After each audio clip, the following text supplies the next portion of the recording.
Alright, so some basic Savannah Monitor and General Monitor care tips that I think make for a better habitat all around. One, I provide 3 basking spots. Where he's at now is one basking spot under that lamp that hits about 110 degrees. This spot over here next to him, good boy too. This spot over here next to him, directly under the hottest bulb, hits 125.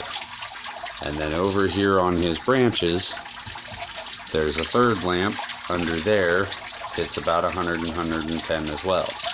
You can also get down here where it stays about 98, 95 degrees. The ambient temperature in his cage, down here underneath his rock, where he hides a lot, is about 78 degrees. Ambient temperature is about 80.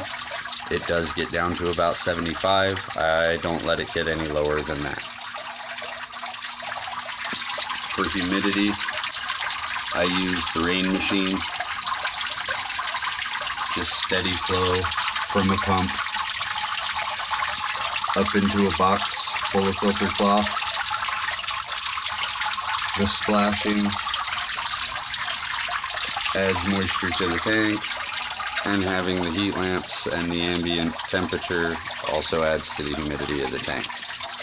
My water is about 78 degrees, so it keeps the humidity, if I were to leave it running, at about 80%, but I only turn it on for about 3 hours a day. I keep my humidity around 40 to 60%. When he's shedding, I bring it up to about 60%, which he is now. And when he's not in shed, I keep it down around 40%.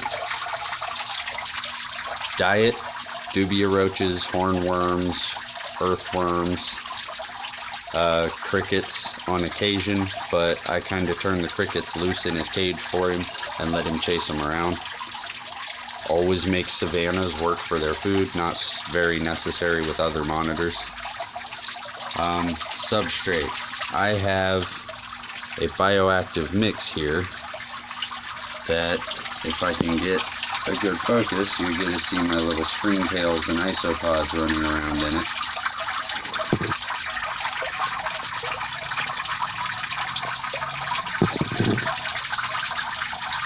You can kind of see some of them moving.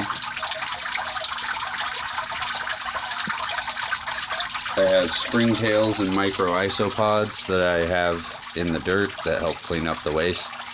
Underneath this topsoil layer, there is also a leaf litter layer, and under that leaf litter layer is organic peat moss and potting soil. Best mix.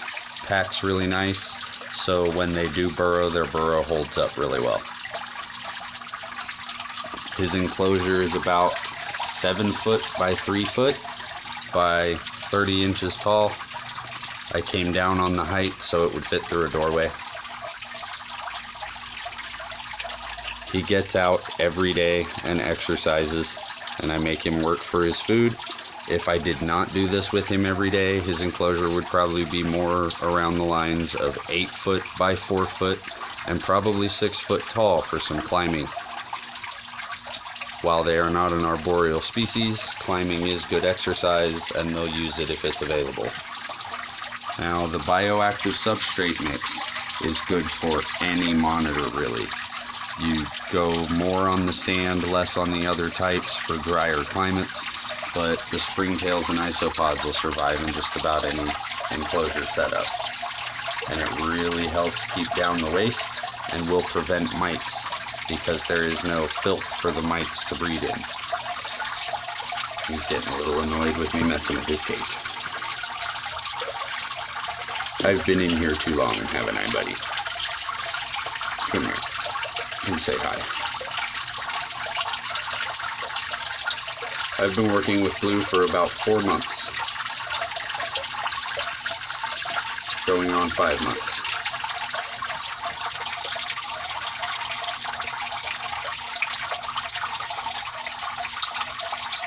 Lots of sitting next to the cage.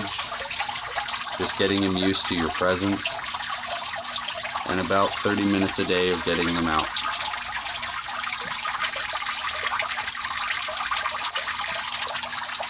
So that's your basic monitor care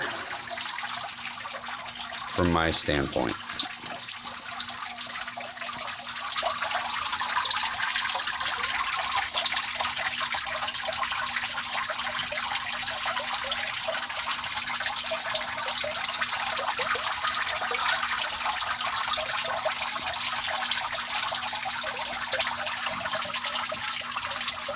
Come on, Blue. Good boy.